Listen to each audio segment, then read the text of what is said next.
Lesson 3, fretting, fingering, hand-thumb positions. The importance of the position of the fretting hand-thumb is often overlooked when starting out on the guitar. This does not seem problematic at first. However, this can come back to haunt us when we begin to learn more difficult chords and more complex music.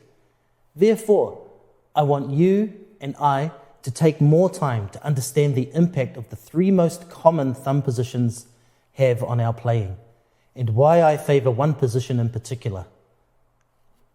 Grabber. In this position, the thumb loops over the top of the neck, and it originates from grabbing the guitar and holding it by the neck. It feels extremely natural and comfortable. Thumbs up.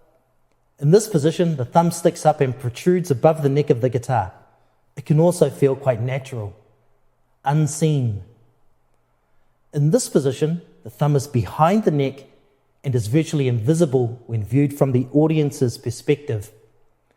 Out of the 3 positions, this is the position that feels most unnatural.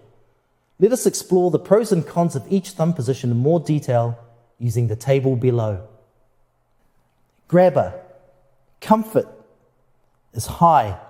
Stretch, worst. Overall, good, especially when bending strings. Thumbs up.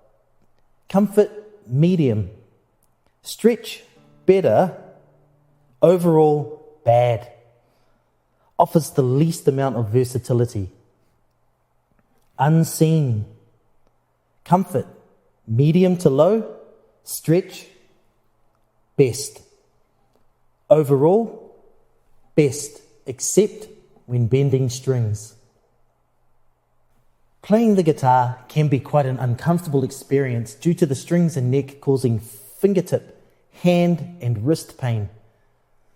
We often tend to seek the path of least resistance, which is why most guitarists love looping their thumb over the top of the neck. However, we can develop better technique from the beginning by trying to use the unseen position whenever possible.